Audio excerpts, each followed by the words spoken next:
오늘은 누가복음 7장 36절에서 50절 말씀을 통해서 주님을 사랑하는 이유라는 제목으로 말씀을 전하고자 합니다.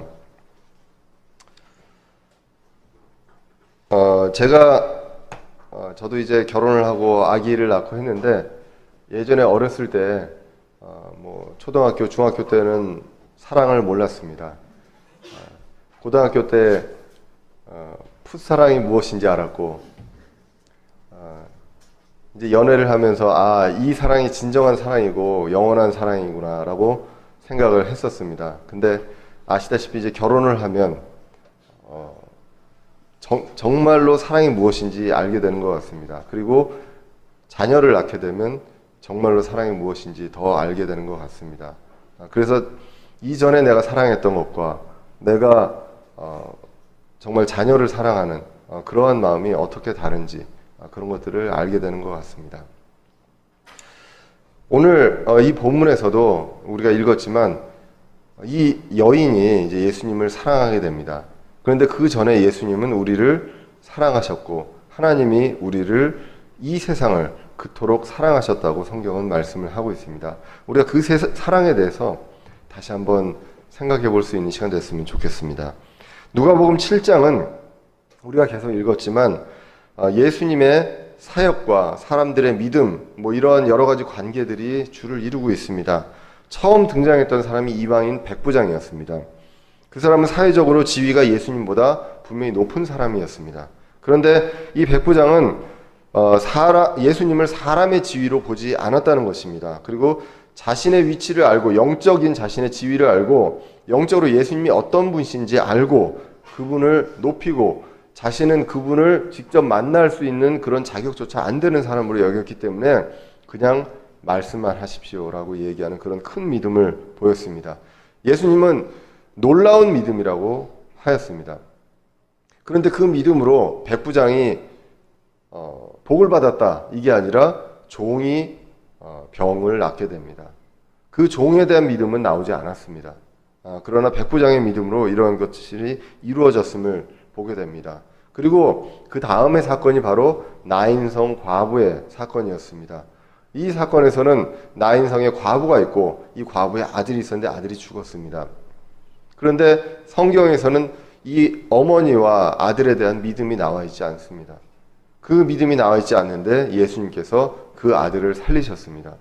결국은 우리가 성경에서 보면 예수님께서 이러한 기적들을 주시는데 메시아임을 증명하는 표적으로서 말씀이 없었을 때 신약 성경이 없었을 때 메시아임을 증명하는 그 표적으로서 주셨고요. 그리고 철저한 계획 아래서 시간과 계획을 정확히 맞춰가면서 예수님께서 이것들을 행하셨다는 것을 보게 됩니다.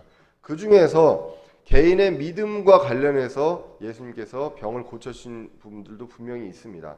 하지만 전반적으로 봤을 때 오늘 본문에서 백부장과 나인성 과부를 봤을 때 예수님은 이 기적을 통해서 메시아의 표적을 보여주시고 그 주위에 있는 사람들의 어떤 반응과 그거 영향을 미리 아시고 이런 것들을 보여주셨다라는 것입니다. 지금은 이제 말씀이 있습니다. 이제는 예수님이 누구인지 압니다. 우리는. 그리고 예수님이 메시아인 것도 압니다. 이제는 더 이상 메시아의 표적이 필요 없다는 것입니다.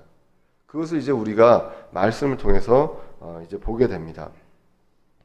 자, 그렇게 해서 이러한 일들이 이제 있었고요. 그리고 이제 이 나인성 과부의 일은 그 일을 통해서 예수님께서 계획하셨던 일은 무엇이냐면 말씀을 통해서 보면 예수님이 죽은 자를 살려서 부활에 대한 표적을 보여주셨고 이것을 통해서 사람들의 입에서 입으로 이것들이 전해지게 됩니다. 그것이 전해졌을 때 침례자 요한의 제자들이 이것을 침례자 요한한테 알려주게 됩니다. 당시에 침례자 요한은 감옥에 있었죠. 이 감옥에서 상심하였을 때 이 말씀을 듣고 다시 예수님께 그 제자들을 보내게 됩니다.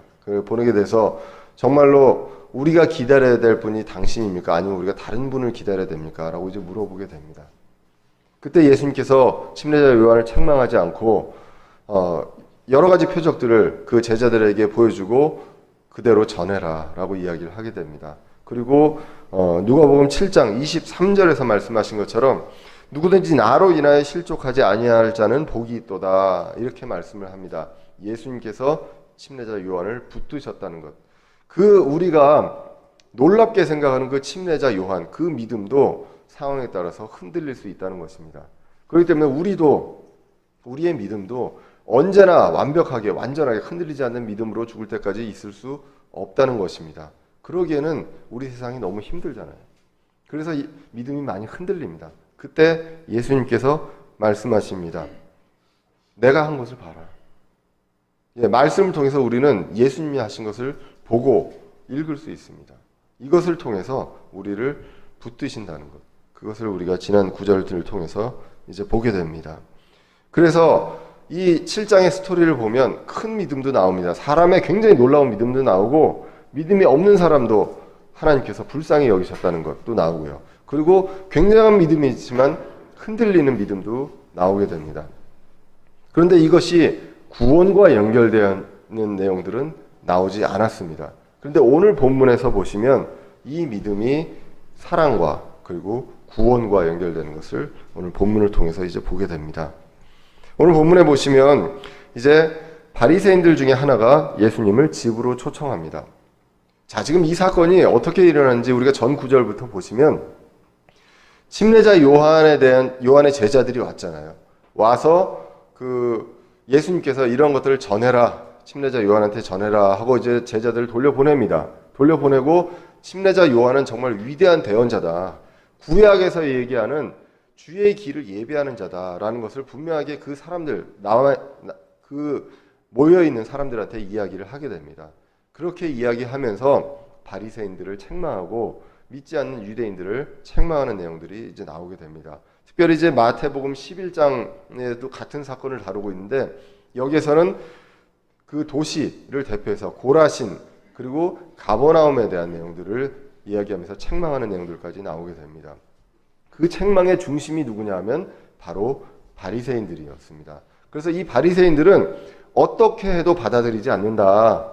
그리고 어떻게 해도 비난만 한다. 그 내용들이 예수님께서 비유로 말씀하셨던 것이 바로 그 구절에 있었습니다. 그리고 나서 오늘 오는 것이 무엇이냐 하면 바리새인들 중에 하나가 예수님을 이제 초청을 하게 됩니다. 우리가 성경 이 전체 스토리를 보면 이 바리새인이 의로운 바리새인은 아니었던 것 같습니다. 그리고 분명히 어떤 숨은 의도가 있었던 것으로 우리가 성경을 통해서 이제 보게 됩니다. 왜 그러냐면 우리가 전체적으로 보면 이 바리새는요, 이름이 있죠. 뒤에 보면 시몬입니다. 이 시몬인데 이 바리새인이 예수님을 초청해 놓고 초청한 그 손님에 대해서 해야 될 예우를 하나도 하지 않은 것을 이제 보게 됩니다. 당시 이제 유대 문화에 보면은 이제 먼지가 많고 외부에서 덥고 그리고 이제 집안에 들어왔을 때 발이 많이 더러워지고 하기 때문에 손님에 대한 예우로 해야 되는 것들이 이제 오늘 본문에서도 나와 있고요. 그리고 전체적으로 그 문화에서 이제 이야기를 하는데 한 3가지 정도가 있습니다. 입구에서 손님을 맞이할 때 얼굴이나 손에 입맞춤을 하게 됩니다. 반가운 인사로 입맞춤을 하게 되고 그리고 발이 더러워졌기 때문에 발 씻을 물을 제공을 하게 됩니다. 때로는 발도 씻어줍니다. 그리고 이제 냄새가 나니까 머리에 향유를 이제 뿌리게 됩니다. 그래서 그 냄새를 제거하는 이러한 것들을 손님 접대의 기본이고 예의입니다. 근데 이런 것들을 아마 안 했던 것 같습니다. 그리고 그런 것들을 안 한 것을 그 주위의 사람들도 다 알 수 있을 정도로 공개적으로 이거는 사실 보면 손님에 대한 어떻게 보면 모욕일 수 있습니다. 예수님에 대해서 초대해놓고 어떻게 하나 보자라고 하고 그냥 초대해놓고 손님이라고는 하지만 이런 예우를 안 한 어떤 모욕적인 것을 볼 수 있습니다. 그런데 이제 37절에 보면 한 여인이 찾아옵니다. 이것을 알고 찾아온다고 이야기를 합니다. 음식 앞에 앉아있는 것을 알고 찾아오게 됩니다. 37절에 보시면 보라 그 도시에 죄인인 한 여자가 있었는데 그녀가 예수님께서 바리새인의 집에서 음식 앞에 앉으신 것을 알고는 향유를 담은 옥합을 가지고 와서 그분 뒤에서 눈물을 흘리며 그분의 발 곁에 서서 눈물로 그분의 발을 씻기 시작하여 자기 머리털로 발을 닦고 그분의 발에 입을 맞추며 향유를 발에 부음에 이렇게 나오게 됩니다. 이 여인은 예수님이 오신 것을, 그리고 바리새인과 식사하시는 것을 알고 그냥 온 게 아니라 향유를 갖고 왔습니다. 그래서 향유를 갖고 와서 그것을 뿌리고 그리고 눈물로 예수님의 발을 씻어주셨다. 그래서 이 손님 대우를 주인이 해야 되는, 이 호스트가 해야 되는 것들을 지금 이 여인이 하고 있습니다. 근데 이 여인은 죄인이라고 합니다. 도시에 보통 죄인 이렇게 나오면 보통 이 여인은 그 당시를 보면 대부분 창녀였을 가능성이 이제 높습니다. 그런데 이제 창녀라고 나오진 않는데 이렇게 이 여인이 이제 죄인이다. 당시에 그 도시에서 죄인이다라는 것을 이제 우리가 보게 됩니다. 여인이 향유를 가져와서 옥합에 담아서 가져온 일은 성경에서 한 2번 나옵니다.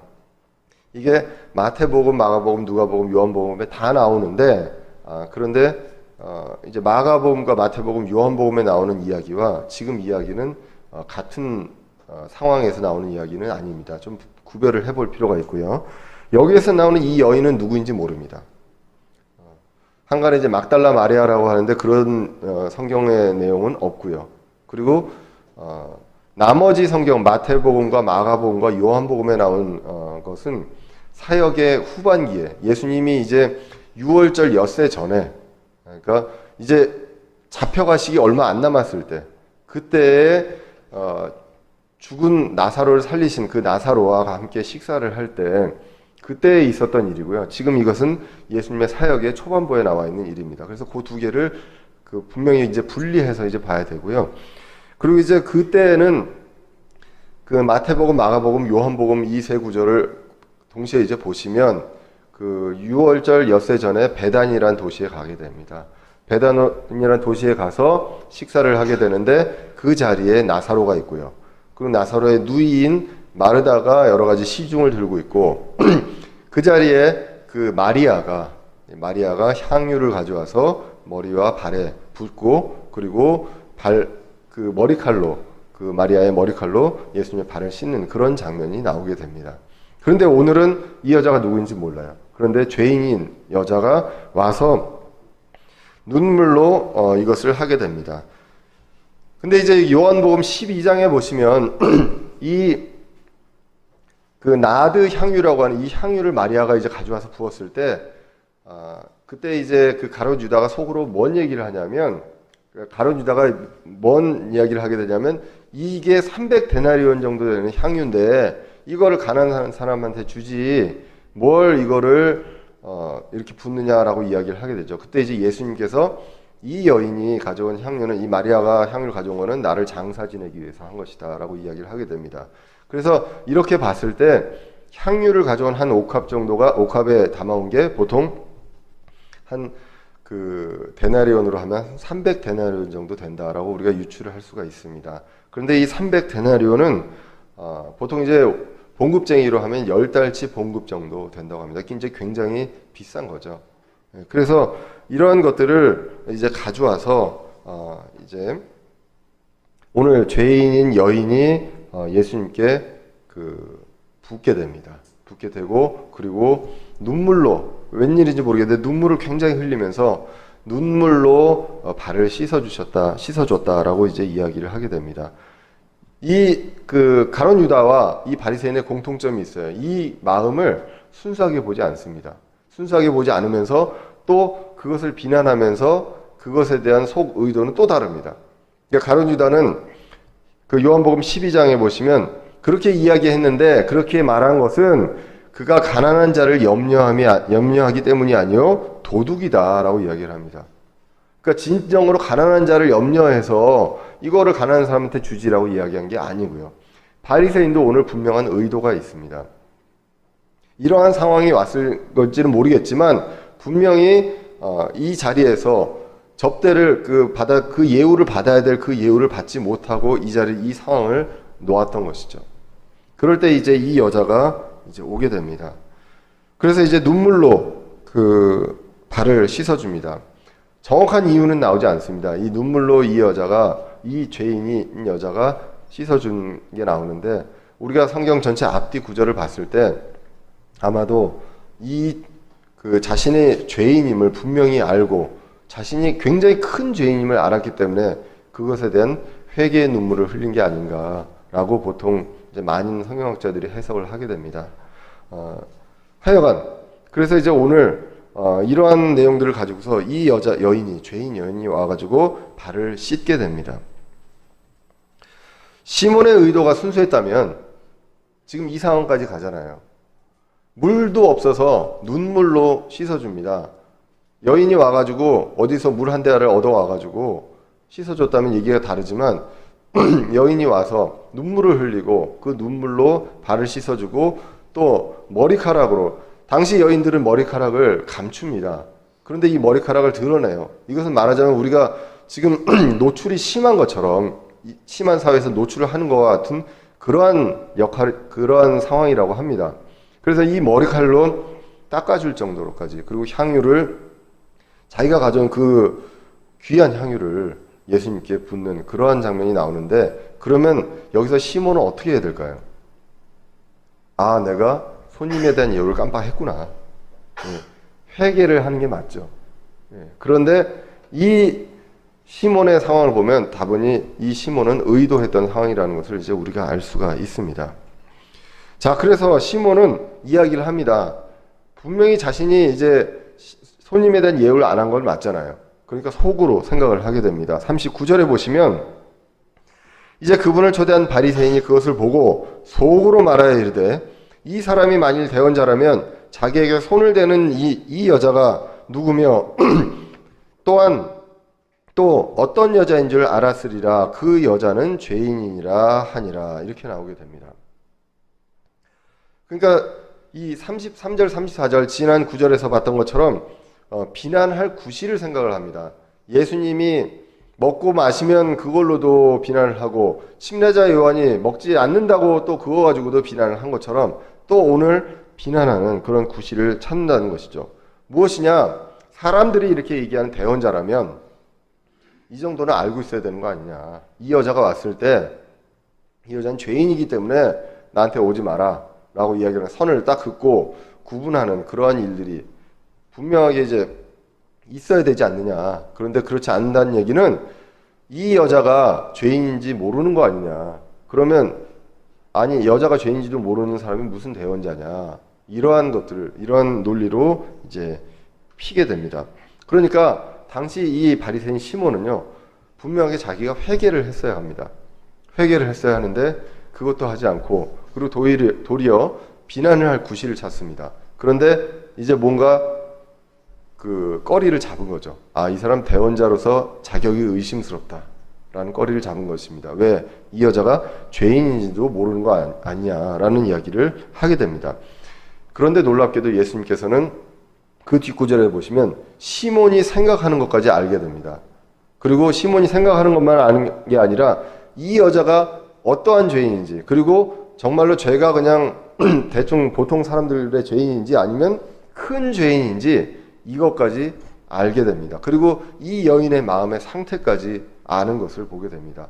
아무 얘기가 없었지만 이런 것들을 아는 것, 이것은 정말로 예수님께서 하나님이라는 것, 다른 기적보다 이러한 것들로 우리가 알 수가 있다는 것입니다. 그래서 이제 40절에 시몬이 그렇게 생각하는 걸 알고 이 바리새인 시몬에게 이야기를 하게 됩니다. 40절에 보시면 시몬아, 내가 내게 할 말이 있다 하니까 시몬이 당당하게 얘기합니다. 말씀하십시오 라고 이야기를 하게 됩니다. 그래서 이제 예수님이 비유로 41절과 42절에 이야기합니다. 500데나리온 빚진 자가 있고요, 50데나리온 빚진 자가 있습니다. 아까 향유가 300데나리온 정도 된다고 했으니까 500데나리온은 더 큰 돈이죠. 그래서 그것을 빚진 자가 있고 10분의 1을 빚진 자가 있습니다. 이 10분의 1을 빚진 자가 있는데 이 두 사람이 공통점이 있습니다. 갚을 능력이 없어요. 오늘 본문에서 이야기했습니다. 갚을 능력이 없다. 우리는 이것을 보면서 생각을 합니다. 우리가 죄를 지었습니다. 이 세상에 죄를 지었는데 이 죄의 대가를 갚을 능력이 없어요. 적은 죄를 지었건 큰 죄를 지었건 이 죄를 짓는 데 있어서 갚을 능력이 없다는 것입니다. 죄의 대가를. 하나님은 그것을 오늘 이야기를 하신다는 것입니다. 자, 그런데 갚을 능력이 없기 때문에 두 사람을 모두 다 용서해 줬다고 합니다. 이 빚을 모두 다 용서해 줍니다. 그랬을 때 누가 더 이 용서해 준 사람을 사랑하겠느냐? 이 두 사람 중에 500데나리온 빚진 자와 50데나리온 빚진 자 중에 누가 이 사람을 더 사랑하겠느냐라고 이제 물어보게 됩니다. 자, 그렇게 이야기를 했을 때 이거는 뭐 누구나 당연한 일 아닙니까? 그래서 시몬이 대답을 합니다. 당연히 43절에 이야기하는 거 보면 많이 용서받은 사람이 용서해 준 사람을 더욱 사랑하지 않겠느냐라고 이야기를 하게 됩니다. 그래서 그때 이제 44절에 예수님께서 대답을 하십니다. 그 여자에게로 돌이키시며 시몬에게 말을 합니다. 내가 이 여자를 보느냐? 내가 내 집에 들어올 때 너는 내게 발을 씻을 물도 주지 아니하였으되 이 여자는 눈물로 내 발을 씻고 자기 머리털로 발을 닦았으며 너는 내게 입을 맞추지 아니하였으되 이 여자는 내게 들어올 때부터 내 발에 입을 맞추는 것을 그치지 아니하였고 너는 내 머리에 기름을 붓지 아니하였으되 이 여자는 향유를 내 발에 부었느니라. 이렇게 이제 이야기를 하게 됩니다. 자, 이제 시몬에게 물었던 그 비유의 말씀에 대한 의도가 나오게 됩니다. 이 여자가 처음에 무엇을 얘기했느냐?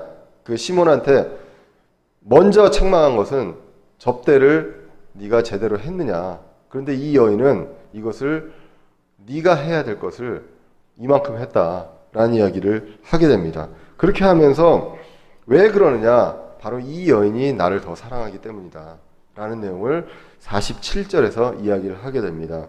정말로 이 10달 정도의 봉급의 그 값어치라는 그 향유를 아낌없이 부을 수 있을 정도로 사랑한다는 것입니다.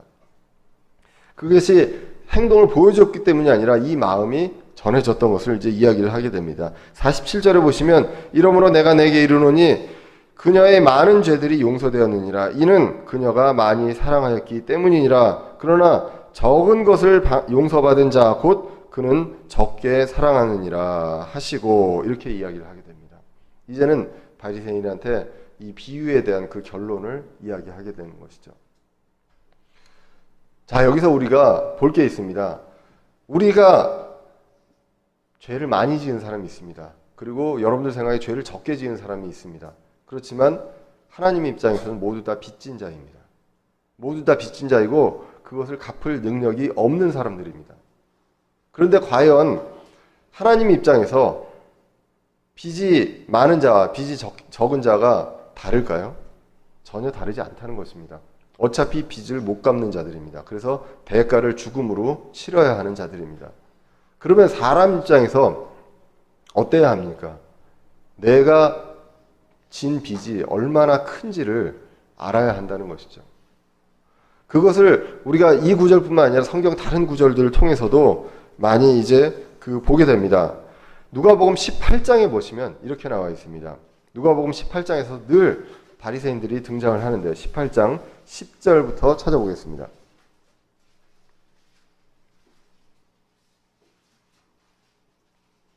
누가복음 18장 10절입니다. 18장 10절부터 14절까지 우리 한번 다 같이 읽어보겠습니다. 두 사람이 기도하러 성전에 올라갔는데 하나는 바리새인이요 다른 하나는 세리더라. 바리새인은 서서 자기 홀로 이렇게 기도하여 이르되 하나님이여 내가 다른 사람들 곧 착취하는 자들과 불의한 자들과 간음한 자들과 같지 아니하고 더욱이 이 세리와 같지 아니함을 감사하나이다. 나는 일주일에 2번 금식하고 내 모든 소유의 11조를 드리나이다 하고 세리는 멀리 서서 감히 눈을 들어 하늘을 우러러보지 못하고 다만 가슴을 치며 이르되 하나님이여 죄인인 내게 긍휼을 베푸소서 하니라. 내가 너희에게 이르노니 저 사람이 아니라 오히려 이 사람이 의롭게 되어 자기 집으로 내려갔느니라. 자기를 높이는 자는 다 낮아지고 자기를 높이는 자는 높아지리라 하시니라. 아멘. 자, 여기에서도 똑같이 바리새인과 세리가 등장을 하게 됩니다. 결국은 빚진 자는 다 똑같습니다. 그런데 바리새인은 자기가 그래도 잘 살아왔다고 생각하는 사람입니다.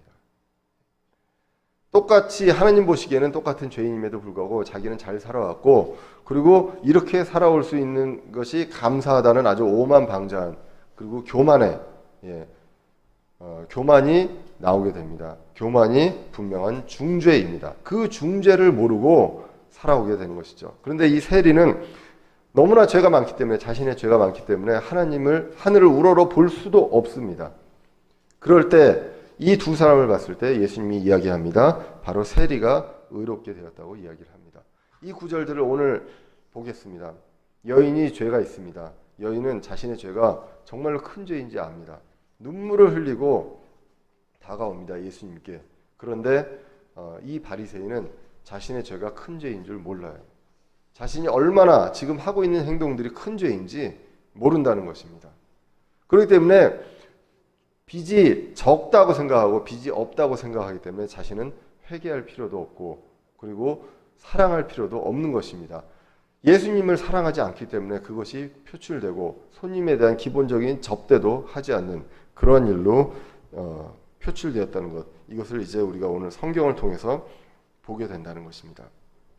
예수님이 이렇게 됐을 때 선언을 하게 됩니다. 여자에게 선언을 하게 됩니다. 48절에 선언을 합니다. 그녀에게 이르시되 내 죄들이 용서되었느니라 하시니라고 합니다. 죄들이 용서되었습니다. 그 많은 죄들이 이제 용서가 되었습니다. 여기까지 상황을 보겠습니다. 여인이 찾아왔습니다. 찾아와서 눈물을 흘렸습니다. 그리고 발을 닦아줬습니다. 그랬을 때 예수님께서 이야기합니다. 죄들이 용서되었다고 이야기를 하게 됩니다. 이 여인이 이야기한 그 지금 발을 닦아주고 향유를 부었기 때문에 예수님이 용서를 해줬을까요? 이 사랑하게 된 그 원인이 있습니다. 사랑하게 된 원인이 무엇인지 우리를 생각해 볼 필요가 있습니다. 그리고 이 여인이 눈물을 왜 흘렸는가, 이것도 우리가 생각을 해볼 필요가 있다는 것입니다. 이것을 통해서 나오는 행동을 보고 예수님께서는 그 중심을 보시고 예수님이 죄들이 용서되었느니라 이렇게 이야기를 하게 됩니다. 다음 구절들을 통해서 계속 이제 설명을 이어나가도록 하겠습니다. 그런데 지금까지 보면은 이 여자에게 중요한 것은요, 사람들의 시선이 아니었습니다. 사람들의 시선도 아니었고, 이 죄인인 여인은 공개적으로 드러나면 욕먹을 수밖에 없기 때문에 그 공개석상에 잘 안 드러날 수밖에 없죠. 그런데 사람들이 보는 앞에서, 예수님 앞에서 와가지고 향유를 붓고 눈물로, 그리고 머리카락으로 발을 씻어주는 그런 행동들을 하게 됩니다. 그때 이제 49절에 많은 사람들이 아마 앉아 있었던 것 같습니다. 앉아있던 자들이 수군거리기 시작을 합니다. 이 사람이 누구이기에 죄들을 용서하느냐, 죄를 용서하는 권한을 누가 받았느냐, 이러한 이야기들을 이제 하게 되는 것입니다.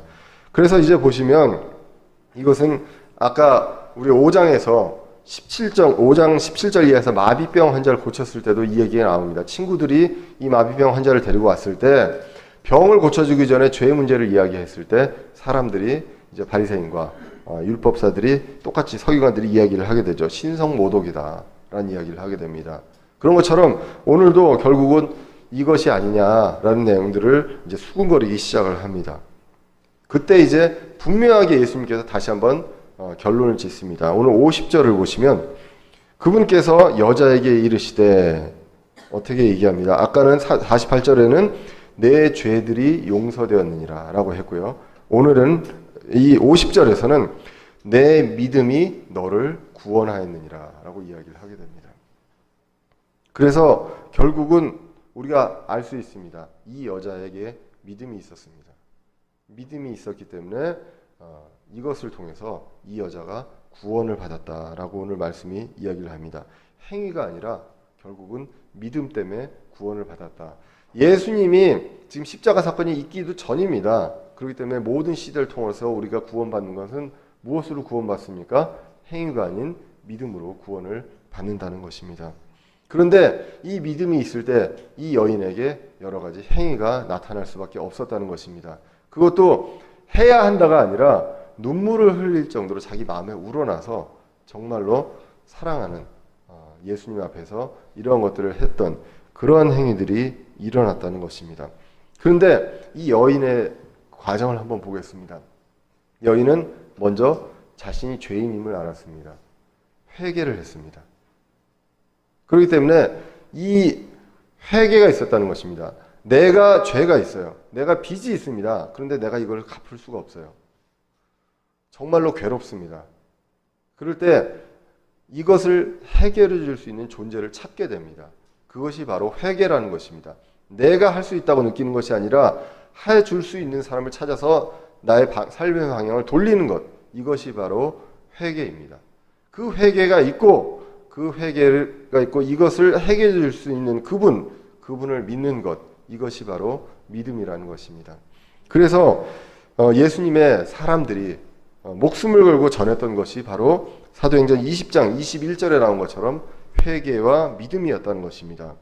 사도행전 20장 21절에 에베소의 장로들에게 이야기를 하게 됩니다. 사도 바울이 유대인들과 또한 그리스인들에게 하나님을 향한 회개와 우리 주 예수 그리스도를 향한 믿음을 증언하였노라 라고 이야기를 하게 되죠. 그래서 회개와 믿음을 증언했다는 것입니다. 어떤 사람들 논리적으로 믿을 수 있어요. 예수님이 그렇다. 그러면 내가 예수님을 믿으면 구원을 받았기 때문에 구원을 받는다. 오케이, 좋다. 그러면 이제 구원을 받고 그 다음부터 삶은 상관없는 거 아니냐. 이렇게 이야기할 수도 있겠죠. 그런데 과연 거기에 진정한 회개가 있었는지 우리가 볼 필요가 있습니다. 믿음 이전에 우리에게 무엇이 있습니까? 내가 죄인입니다. 그렇기 때문에 이 죄를 해결해 줄 사람이 정말 간절히 필요한 거예요. 간절히 필요하기 때문에 그 간절히 이것을 해결해 줄 수 있는 간절한 존재를 찾게 됩니다. 그 존재를 찾게 되고 그분을 의지하고 믿게 된다는 것입니다. 그런데 내가 죄가 있다 없다를 느끼지 못할 때 나에게 구원자가 필요하냐는 것이죠. 구원자가 전혀 필요가 없다는 것입니다. 그것을 우리 오늘 본문에 이 여인을 통해서 이제 보게 됩니다. 이 여인은 결국은 먼저 자기가 죄인임을 분명히 알았습니다. 그리고 다른 사람들보다 큰 죄임을 알았습니다. 그래서 아마 정말로 괴로워했을 것입니다. 그 괴로워하는데 예수님이 메시아가 나타났다고 합니다. 그분에게 이제 그분을 향해서 회개를 하고 돌리게 됩니다. 이 예수님을 만나게 됩니다. 만나게 됐을 때 이 빚을 해결해 줄 수 있는 그 사람을 만났을 때 하염없이 눈물을 흘릴 수밖에 없었다는 것입니다. 여러분들 구원에 대해서 생각을 해보셨으면 좋겠습니다. 여러분들에게 정말로 이렇게 눈물을 흘릴 수 있는 그런 그 회개가 있었는지, 내가 나의 삶에 있어서 정말로 내가 이런 커다란 죄를 지었는가, 커다란 죄를 지은 자고 내가 해결할 수 없는 죄를 지은 사람인가, 이러한 이 여인의 눈물과 같은 이러한 순간이 있었는지 한번 생각을 해볼 필요가 있다는 것입니다. 그리고 이것을 그 사랑을 느꼈을 때 이 여인이 다시 더 큰 사랑으로, 시선도 필요 없습니다. 이러한 사랑을 이제 하게 된다는 것입니다. 그렇게 되었을 때 예수님께서 이야기합니다. 내 믿음이 구원하였다. 평안히 가라. 라고 이야기를 한다는 것입니다. 우리 크리스찬들은요, 예수님을 사랑합니다. 예수님 사랑하시죠? 예, 사랑하십니다. 사랑하는데 다른 사람들은 이해를 못합니다. 불신자들 이해를 못하잖아요.